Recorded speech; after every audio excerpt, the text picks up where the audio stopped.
Okay, off we go. So last time we were talking about this example, and we didn't finish. We made it part of the way into this example. As I recall, I think we did the x bounds. I think we ended with that. So a quick reminder of how this works. Arbitrarily, I'm doing the slicing in this order, no particular reason. We'll talk about how to make good choices on that a little bit later. But let's see here. With x on the outside, I'm slicing in that direction, a generic slice of which looks like this. And not hard to persuade yourself that the first slice is there. Pretty easy to see, gives you x equals 0. And then the last such slice is just this point. And this is where the process requires a little bit more effort, right? That point you have to identify as being on what geometric objects, right? What surfaces is this on? And we went through the process last time and saw that it was on these three surfaces, specifically. I'm sorry, I circled the wrong one. It is on these three surfaces, specifically y equals 0, which is that face, which again the picture shows us that that point is on. It's on z equals 0, which is this face. Again, thank you, picture. And then lastly, this face here, like so.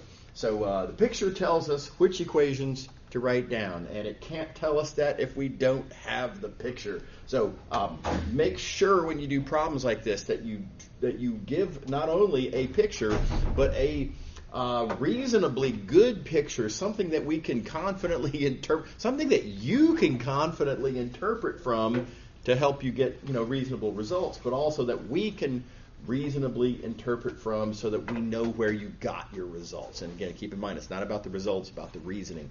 So the picture is actually pretty important. I'll remind you, I think I said this last time, but either way, if you are not good at drawing three-dimensionally, a lot of students aren't. It's hard, right? And you may not have practiced it at any point. It's unavoidably valuable to be able to be good at that. So practice, look up some good methods, etc. Everything that I know about 3D drawing, which I find really useful for this kind of stuff, is on a couple of recordings in my YouTube channel. Miscellaneous topics playlist, drawing 1 and drawing 2. Hope you'll find them useful. Okay, so proceeding along. So we have our x bound, so we're going to fix a value of x. And now, moving on, we're going to, again, arbitrarily doing our slicing in the order that I have listed here. So y is our next direction. So I need to slice that up in this direction, which gives me slices that look like this. All right? And first and last are pretty easy to identify. At least the first one is that right there, which is pretty clearly where y is 0. Again, it's in the xz plane. You can just see right there in the diagram that it's in the xz plane. So y is 0 is a kind of a little freebie, and sometimes you get lucky, like so. So what about the upper bound, though? The last value of y is going to come from that point. And here's where, again, we have to be very reliant on the system, on the process of, how do I write down the appropriate equations? Which of these equations over here are relevant to the understanding of that point? It's not obvious from the algebra stated in the statement of the question. Right? So we have to rely on the diagram. And the diagram is pretty easy to interpret. I can see right here it's clearly in that plane. Z equals 0. It's pretty clearly in this plane. That equation right there. And don't forget, x is fixed. My formula for the y bounds is allowed to be in terms of x. In other words, I can view x as a given. In other words, I know x. And that's represented. This is my little personal little, I don't know, it makes me feel better or something. But I just like to write x equals x. I know it's silly. Right? But this just kind of helps me remember that I'm allowed to use x. Okay. So all of that then is what I know about this point that's going to help me find my upper bound for y. So we solve that for y because I'm looking for a y bound. Solving for y gives us this, and that is my y bound, my upper bound. Cool? All right. Okay. All right, so now x having already been fixed, now we're also going to fix y. X and y are now both fixed. Let's see here. You know, I'm just going to go ahead and color those together. X and y are both fixed. This then represents my range of values for z. And to understand then the range of values for z, the lower bound for z is going to come from that point. And again, you know, you could, I guess, write it down and make an algebraic argument, but sometimes it's easy. Look, that point's right there in the xy plane. The picture shows pretty clearly. And that's, of course, where z is 0. And again, you get lucky sometimes. Don't count on it. But it does happen sometimes. The upper bound is where it gets interesting. And what do I know about that point right there? Well, I know x and I know y. Those are givens at this point. And the picture tells me that I furthermore know that that point is on this plane, that equation, right? And so again, trying to understand the y bound, the z bound, so the upper value of z is going to come from solving this algebra. Gives us that. Just gives us that. Is that cool? Is everybody happy with everybody see the process? Again, it's not about the result, right? Don't be satisfied with I could have seen this result from a different process. It's important that you understand the process itself. Okay. All right. Moving along. So a couple of quick, I'm going to say, thefts from double integrals. When you're trying to decide which order to slice, which order to put your differentials, all else being equal, try not to slice through corners. Pretty much the same motivation as we had for double integrals. When you slice through corners, bad things happen.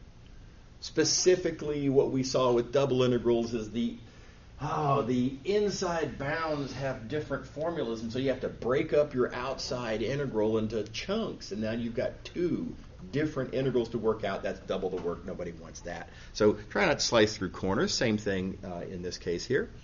And then also try to see what's more naturally a function of what.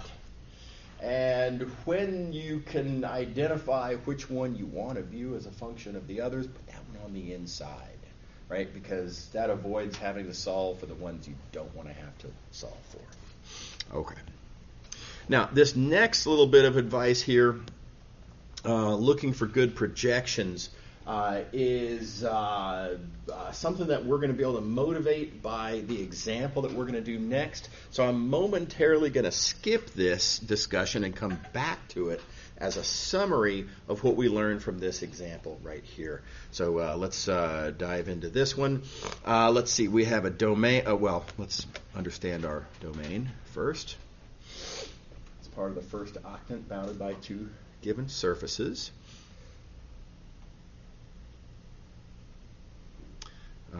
Looks something like this. It's this kind of solid in there. So do make sure to take the time to think through what those surfaces look like and how this is what is described by that text and those equations. Interpreting correctly from the statement of the question what the domain actually is part of the problem. Right? So it's something you want to take seriously and make sure that you're comfortable with. Okay, so the first observation leaps out at me. In this second equation that we're given, I see how z is a lot easier to understand as a function of x and y than in any other. I don't want to have to solve for x. I don't want to have to solve for y. And so it seems like this would be a reasonable choice here to put dz on the inside. Thus arranging that will be the one I'll need to solve for in terms of the other two. as desired. Now, it kind of follows from that, if dz is going to be on the inside, then dx and dy have to be on the outside. And this is going to lead me to what I'm going to call our really nice idea about projections. Let's look, with the idea that x and y are on the outside, let's look at the projection into the xy plane. You'll see why in a second. So I've got my original solid up here, and its projection into the xy plane, well, it's this, what I like to call shadow. Down here like that. And, of course, these are different sets, right? I mean, this one's solid and three-dimensional and stuff. And this is just an area in the xy plane. The beautiful observation, the powerful observation that's going to save us tons of trouble is right here. It's the fact that the points in this solid and the points in its shadow have the same x and y coordinates. The only thing that happens when you project, right, vertically, is you're changing z coordinates. That's it. The only thing it changes is z coordinates. So these two sets will have the same range of values for x and the same range of values for y. Whichever way you slice it, they have literally all the same x and y values. So, with the understanding that we are slicing with x and y on the outside, and I'm going to need to know my x and y bounds first, and this set's got all the same x and y values as the solid that I'm starting with, I don't even have to bother looking at the solid itself, because all the x and y values I'm interested in are just as well reflected down here. And so I can just look just two-dimensionally just at this shadow, and this becomes a double integral problem, basically, and I get these bounds right here. Now, that's pretty awesome. Right? We don't have to do what I kind of did in the diagram up here. Let me just walk through the sort of how painful this would be if we hadn't made this clever observation. As I go in the y direction, well, my y slices would look kind of like this, ending at that one. Right, and I can talk about the first and last, and I can identify the appropriate surfaces and all of that business. And I can do that, and then I can take a generic slice for a given value of y, and I can talk about what would happen as I go in the x direction, and those x slices would look like this. Right, I can do all that, that's fine. But that's actually really hard to draw. I kind of swept that under the rug as I was discussing it here, but give that a try. It's a tough draw, right? Artistically very challenging. And so it's really nice to be able to observe that all of these y slices here, starting from that one and ending at that one, I can just look at the slices of the shadow. Right? The first slice in the shadow is the same as the shadow of the first slice. And likewise for the other slices. And then as I pick one of these y slices and start moving through it, I can instead look at this shadow, and instead of thinking about that being the first x slice, I can just think about that point, its shadow, as being the first slice. And then the last x slice being this point here, yeah, fine, but I can just as well understand it by its shadow. It's a real clever trick. It's going to save you a lot of trouble, and if only artistically. But when the art is a large part of the problem, saving you artistic problems is valuable. Okay. All right. Is everybody okay? Everybody on board? Real quick, I do want to observe that if you want to understand this shadow down here, then yes, you are going to have to understand this curve. And where do I understand? How do I get that curve? Well, the geometry is necessary here. I observe that that's the shadow of this curve. That's the intersection of this face with this face. That's green intersect orange, which means I understand it algebraically by looking at these two equations, which allows me to solve for the equation of that curve like so.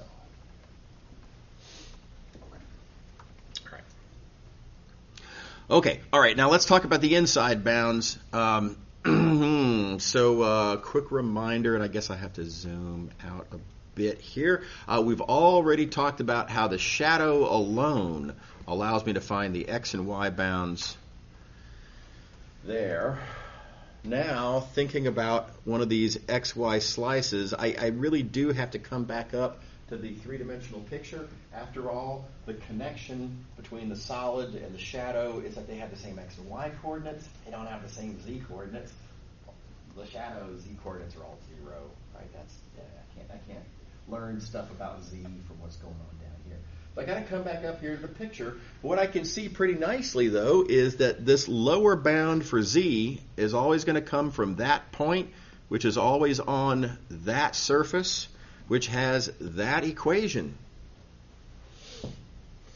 So I just need to solve for z in that equation. Oh, cool, it's already solved for. And so it just basically immediately gives me that as my lower bound for z. And then likewise, the last value of z is going to come from that point, which is in that face, which has this equation in which I need to solve for z. Again, lucky break, it's already solved for, and that gives me that upper bound for z. What do you think? Everybody okay with that? Yeah. Does it matter that you have like dx on the left and dy on the right? That's a great question. You are welcome to switch these however you like. The only difference between dx dy versus dy dx is kind of the convenience of the shape. So whichever you think is going to be best. In this case, I don't think it makes any difference at all. Yeah. In other cases, of course, it might. Yeah. Yes. Sorry, why is the bottom of the z bound x squared plus y squared instead of 0? Yeah, right. So let me clean off the mess here. The solid that we're actually interested in, of course, is this right here. Right? And what I'm interested in for a given point in my shadow down here, for a given x and a given y, in other words, what I want to know is on my actual solid that I'm actually interested in, given this x and y, what's the range of values of z? And the range of values of z is up here.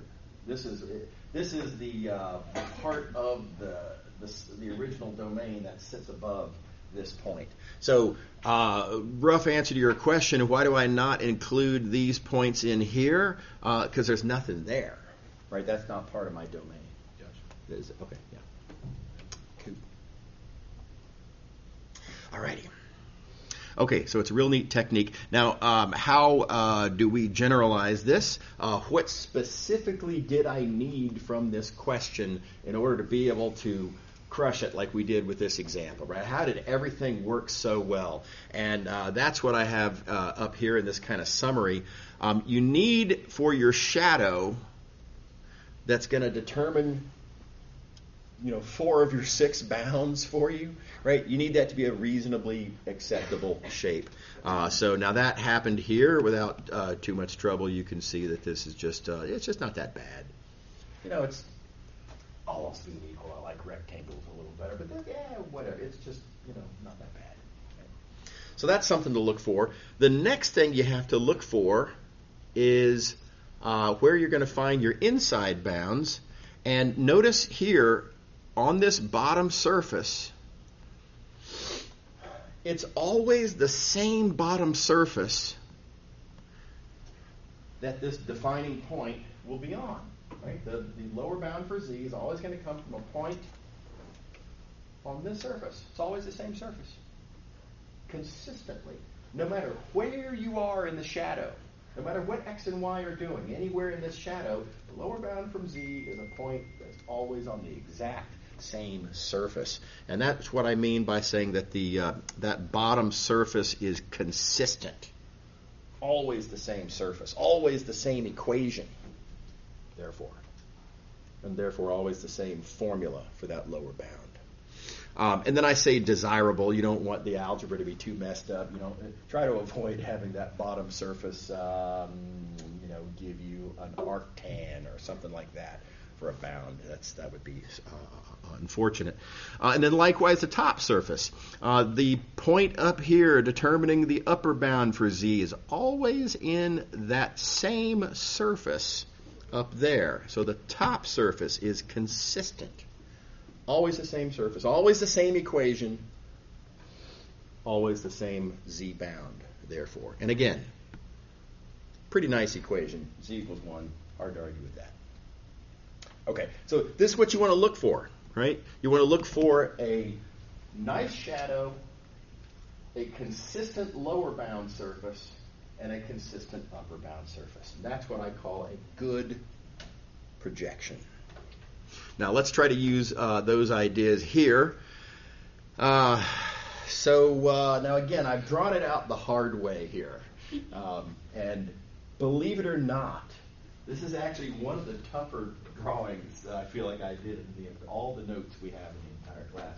It's surprisingly difficult to draw not only a good ball, but also a good cross-section that actually makes sense. I mean, obviously the cross-section has to be tangent to the... I mean, it's a little tricky if you really think it through, how to draw that. And then looking at that and thinking about the different z slices, just because of the order of the differentials here, and representing that in a way that makes sense on the page, surprisingly difficult. So now you can go through and think about it that way, and you can make sense out of all of these bounds, and it'll work just fine. But it's artistically hard. So let me show you the alternative, the projection point of view. And I think the projection point of view is really nice. Now, notice x and z are our outside differentials.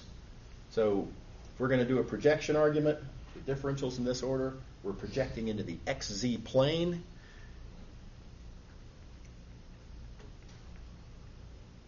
And that's this disk. I think that's a pretty easy pitch geometrically.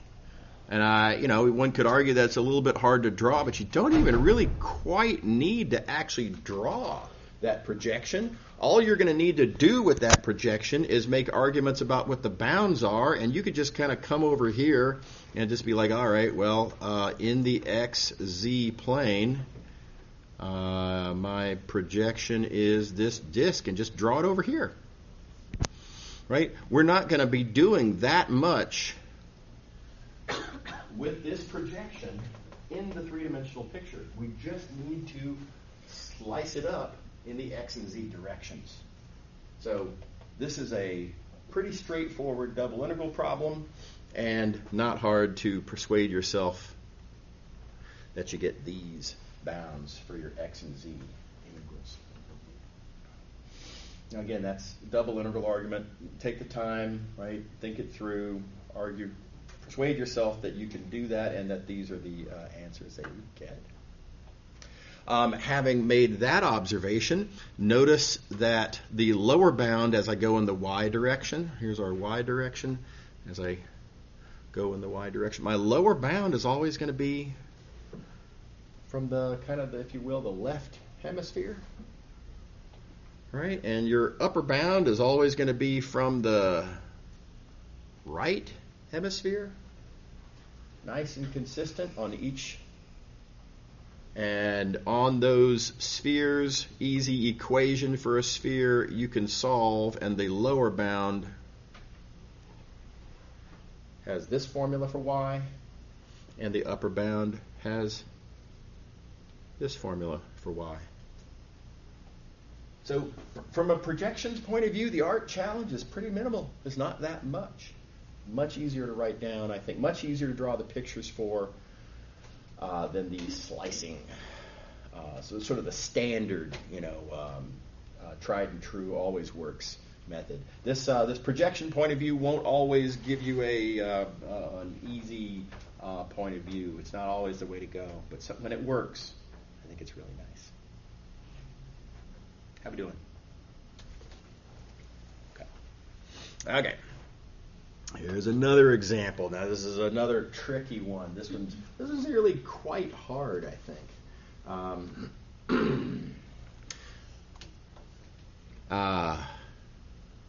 Starting with 5 planes. And planes are easy to draw, but 5 planes, and furthermore, wanting to know how they intersect and what do they sort of bound, what kind of a solid do they bound, that's pretty hard geometrically. And if these were 5 random planes, it would be really difficult. I think it would be not a fair or not a reasonable question for Math219, right? This is geometrically pretty scary.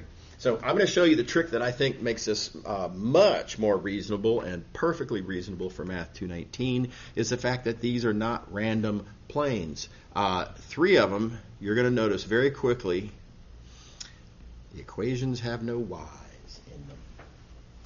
And flashback to chapter 1, one of the first things we observed, a little theorem I threw in there, when there's no y's in the equation, that surface is parallel to the y-axis. So that makes these 3 planes actually really easy to draw. I can just draw z equals 0 and z equals x and x plus z equals 2. I can draw those just in the xz plane, knowing as I do that they're parallel to the y-axis. I can then just kind of drag sort of in the y direction like that, and I can pretty quickly see that those 3 planes make a prism. Is that cool? Everybody happy with that? Really clever little foot in the door. Doesn't really quite leap out at you. So, when you see a question like this where there's a bunch of equations, look for these little freebies, these little opportunities. And, there's, again, so many equations that just didn't have any y's. And that's the opportunity. Okay, now that noted, now all I have to do is figure out the other ones. Y equals 0 is just the xz plane, and this is how the xz plane cuts through that prism. That one's an easy one to draw. And then the last one's a little bit of work, a little annoying. This one isn't parallel to anything. So, you can think about the normal vector and try to, think geometrically about how that sits in space. And remember, the plane always is orthogonal to its normal vector that you can read straight off from the equation, right? Another thing you can do, and I think this is nice in this case, is notice that the axis intercepts. Clearly going to be when x equals 3, y equals 3, and z equals 3, and that gives you, this intercept and that intercept and this intercept up there, and then you can kind of draw. This is the first octant portion of that plane. And then it gets geometrically sort of hard. Now I've got to visualize how does this angled plane, how does that cut, as it comes down and is cutting through the prism, how does that intersection work? And you just have to think, about your geometric intuition, and it's going to give you this face right here.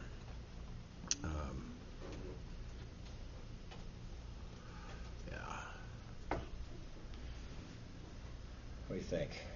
Everybody all right? Okay, so we have our picture. And what to do with this picture.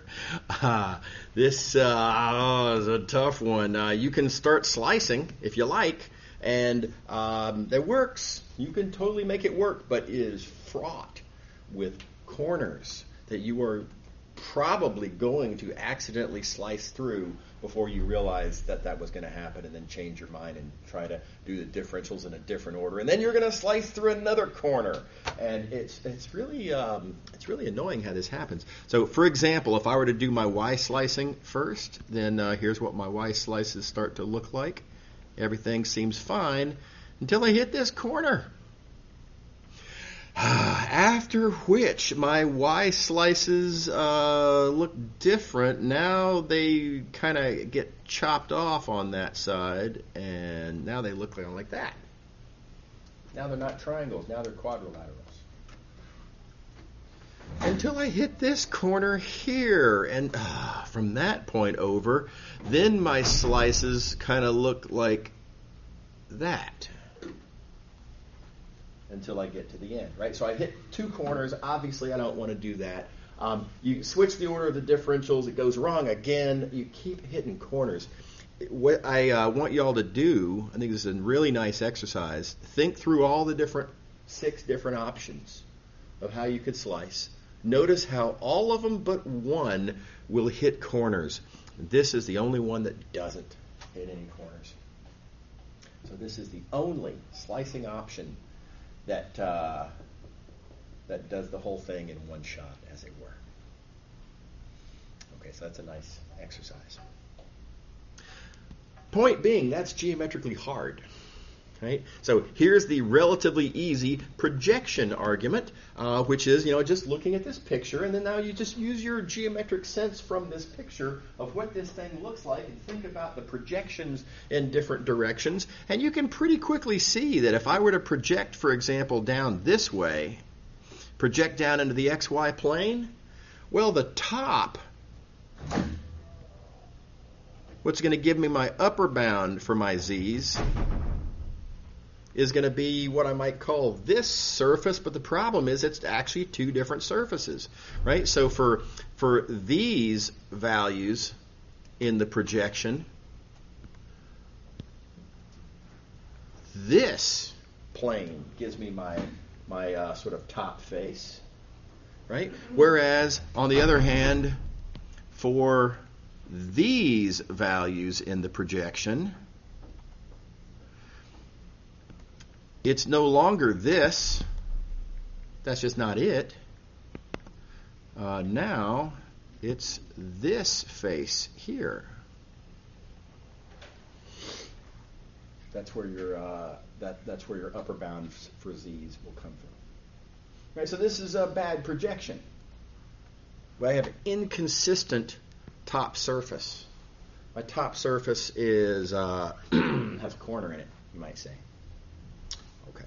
So you think about all the other options. There's not much drawing to do there. You just kind of look and think about it, and we'll eventually notice that, hey, if I just project into the XZ plane, thus putting X and Z on the outside, then my lower bound surface is consistently where Y equals 0, and my upper bound surface is consistently where Y is from the equation that you solve when you get this.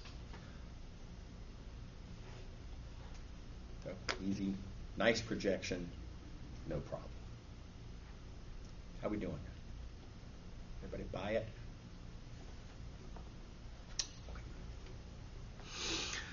All right. Yeah.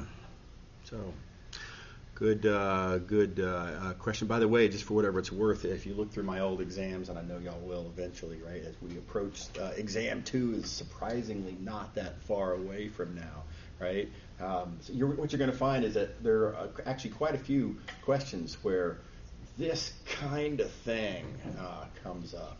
So, plenty of other examples that you can look at. Okay, all right, last one. I'm going to be relatively quick on this one. So we have this weird shape. It's kind of bounded in between this paraboloid and this paraboloid. And so I don't know what to call that thing. The best I've been able to come up with is it's like imagine a really cheap wine glass that's not all delicate and thin and fragile and stuff. No, but like it's this big, clunky, thick, heavy wine glass, right, turned on its side. And so the region that we're interested in is what's bounded by, in other words, what's sort of sandwiched in between these two surfaces, where the glass is in the wine glass there. And this is a bad picture because a wine glass has this lip. There is glass here. But if I shade that in, then it looks like I'm talking about a solid that doesn't have it's just hard to, there's glass on the near side, there's glass on the other side, and it's awkward to draw this in a way that's crisply clear. So you can try slicing this up, and it's really hard geometrically, right? Drawing artistically. How would you draw a slice perpendicular to the z-axis on this thing? It's rough, right? And there's a bunch of bad slicing options. In particular, if you were to slice perpendicular to the y-axis, well, your slices start off being just discs. But then eventually, and just think about how, if you were to slice through a, solid thing of this shape, at some point the slices are annuli, not discs. So that's bad, right? I mean, if this was what your y slices looked like, how would you chop this up in the x direction, for example? Well, you have to break it up into 4 separate pieces. This is a major bummer. You really don't want to do that. So that's bad. But the projection point of view makes it all easy. Not hard to notice that y is the variable we want to solve for. That suggests putting y on the inside. That means we would have to put x and z on the outside. That would mean if I'm going to look at a projection, I'd be looking at the xz projection. And then once you've noticed that the xz projection is nice, notice that the lower bound surface is consistently this one, right? And the upper bound surface is consistently that one. So now a little bit of work left to be done. Yes, you do have to understand what this shadow looks like. It's a disc. The boundary of that comes from the lip of the wine glass, which comes from the intersection of these surfaces, right? So there's some algebra to be done to find the equation of that projection. And then you got to write everything down and bring it all together. But it works out really nicely that this projection in the xz plane gives those bounds, and the lower bound surface gives you that for y, and the upper bound surface gives you that for y. A lot easier, if only artistically. But I think overall just quite a bit easier. Yes? So is there going to be, or is there a situation where you would prefer the slicing method in determining your bounds of integration as compared to the projection? No, these are both perfectly reasonable methods to choose, with the understanding that if it works, right, if it makes sense, right. So, I mean, it does, what you write down does have to be clear from what you've written. And so, sometimes the shape's not particularly conducive to a projection argument. And if that's the case, then, you shouldn't give me a projection argument because it's not clear. Yeah. But, so this is tools for your toolbox kind of a situation. Use whatever tool makes the most sense under the circumstances. I have no preference between these tools. Yeah. Okay, so moving along. That finishes 5.4. So 5.5 is something I'm going to have to segue into. I'm going to segue by reminding you of some old news that I know you know.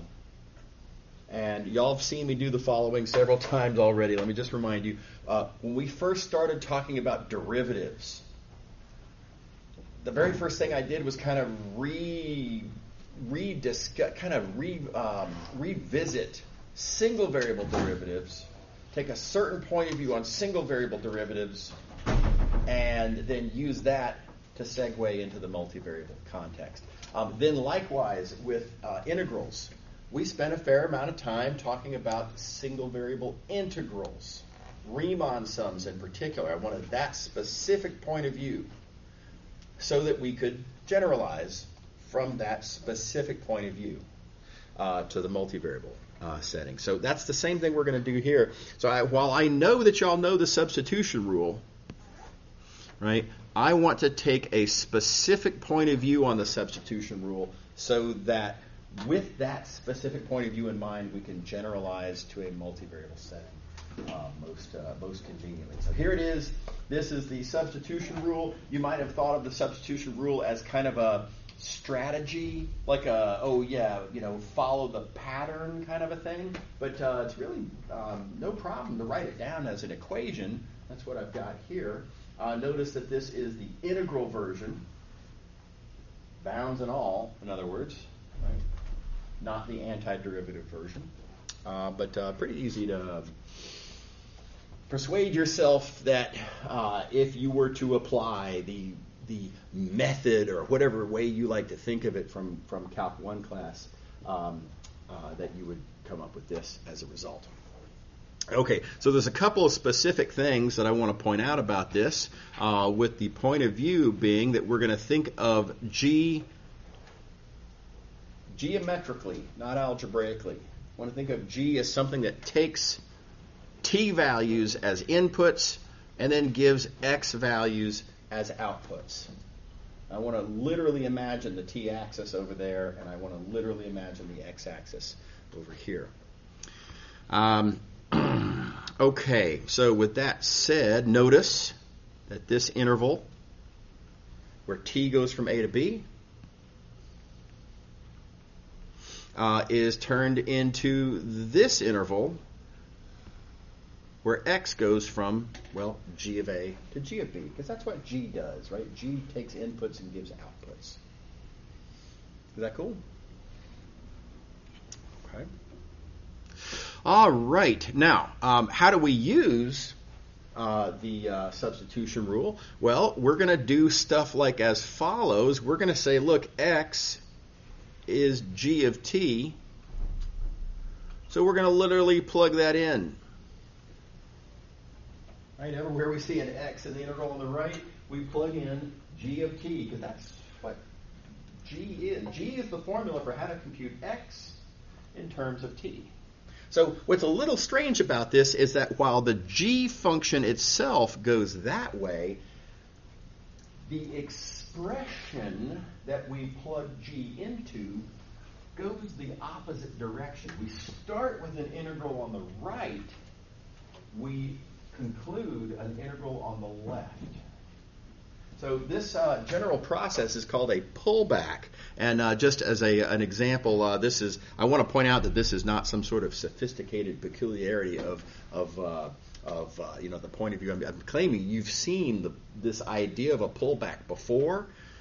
We just didn't think of it that way. In particular, if you have G of T equals, let's say, T cubed, whatever, right?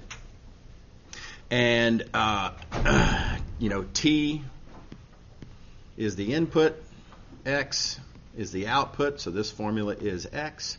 Now let's think about an expression involving X.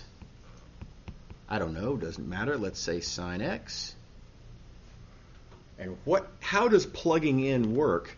The way plugging in works is that even though the function goes to the right, when I plug in this formula for X, the expression goes the other way. An expression that had been in terms of X becomes now an expression in terms of T. So functions take points one direction and expressions pull backwards the other direction. I think this is just algebra, nothing sophisticated going on here.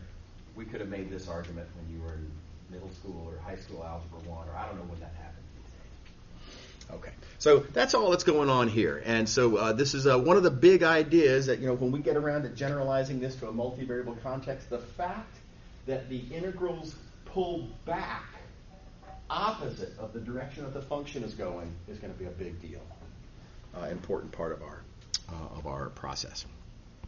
Okay, next part of this I want to point out. Let's look at this little interval.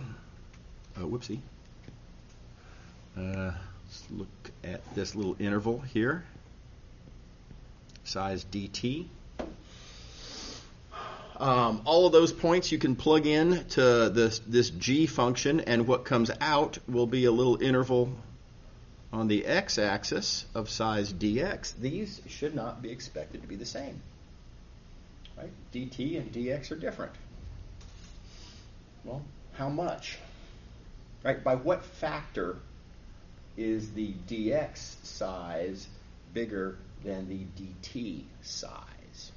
And the way I'm going to get at this, there are different points of view you can take, of course, but let me remind you that while I want to think about this as a size, another point of view you can take on dt is to think of it as a change. Namely, how much does t change between here and there? This represents a change in t. And then correspondingly, this size dx, I can think of that as how much x changes between here and here. So the question about the relationship between these two is a question about the relationship between input changes and output changes. And y'all heard me say that phrase a million times. The relationship between input changes and output changes is the derivative, right? G prime, that's the thing that you multiply by input change to get output change. And what we see here now is that that same thing, G prime, is what you multiply by input size to get output size. G prime is the thing that takes something that was smaller and stretches it out to make it bigger. And so I like to call it a stretching factor